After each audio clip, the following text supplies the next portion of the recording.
Hey y'all, Moses here. In today's video, I want to cover some more basics for Apex Legends.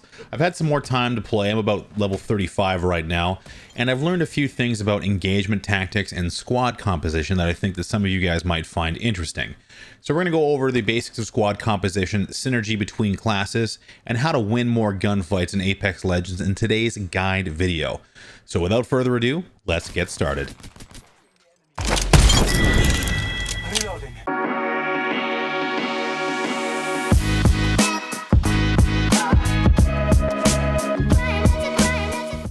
So the first thing I want to talk about is squad composition. Now, the way I look at Apex is the same way I used to look at WoW Arena back in the days of 3v3, which this is kind of similar.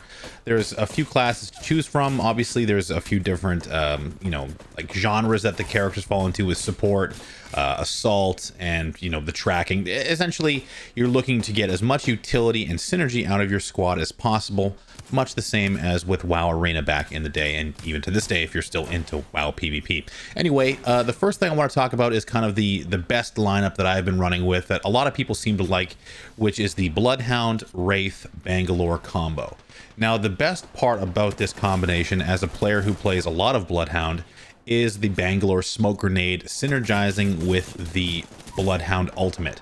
The Bloodhound ultimate lets you see through smoke, similar to the digital threat sights that you can find in crates and care packages, and it kind of gives you this really huge leg up on enemy players as they are trying to deal with you when they can't see you at all, where you can see them and perfectly silhouette them and take them out relatively easily unless there's an enemy Bloodhound on the scene as well.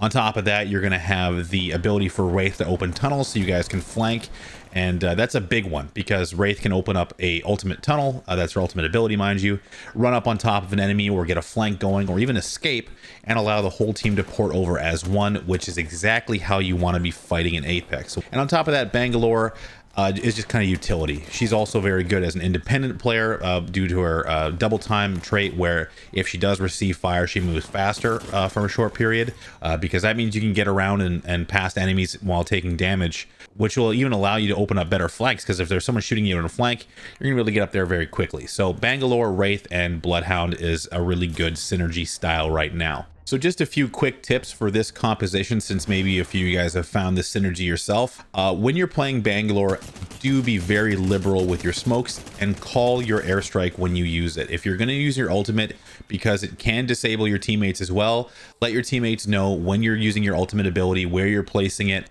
and then put some smoke for cover if they have to run away or around. Be liberal with your smoke usage, especially when you have a Bloodhound on your side. The Bloodhound Q ability is very good for spotting players within smokes, and obviously the ultimate ability works very well with an engagement and has a relatively fast charge time as well. So you can essentially feed your ultimate charging kits to the Bloodhound as well to make sure it's up as frequently as possible.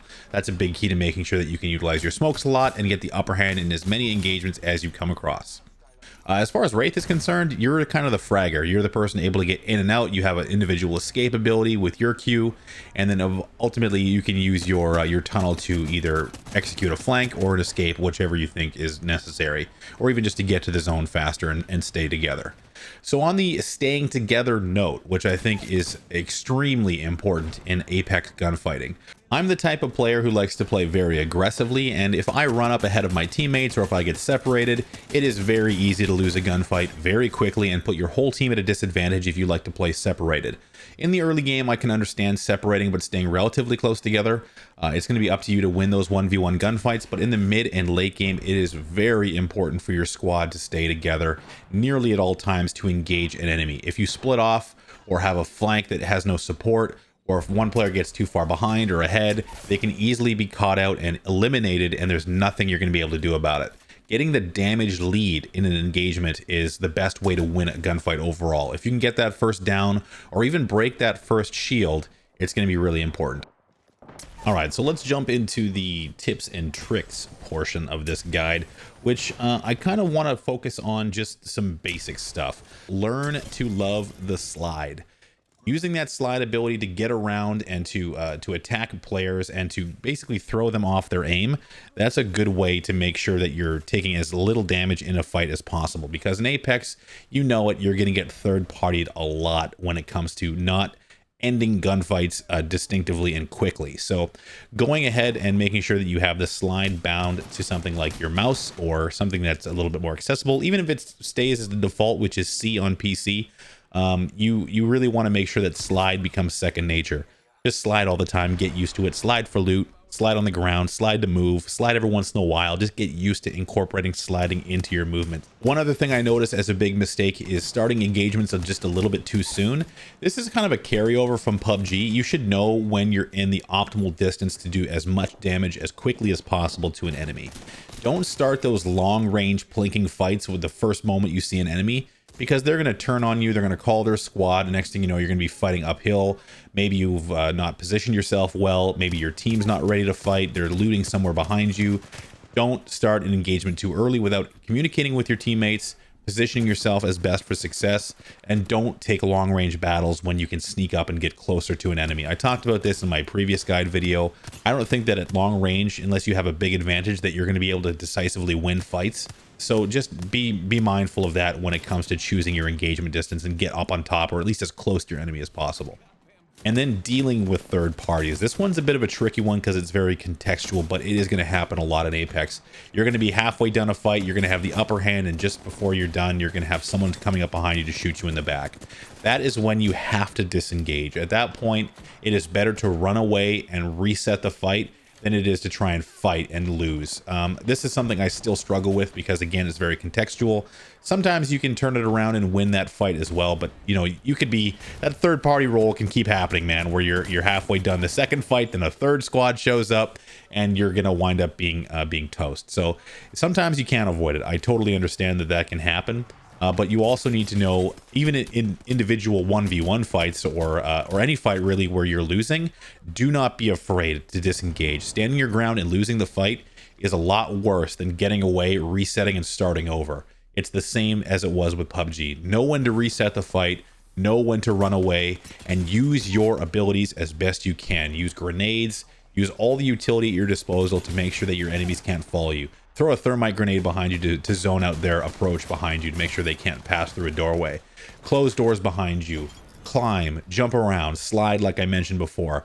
Just get away, reset the fight as best you can, get closer to your squad mates so you can win more fights.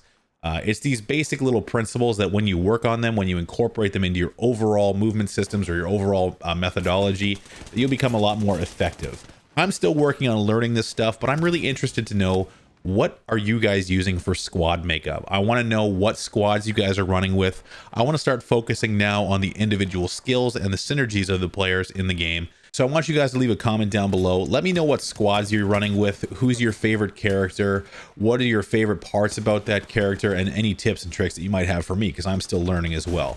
Let me know how your gunfights are going, or any other types of guides you might want to see from me in the future. Again, just leave a comment down below. I'm super excited about the game.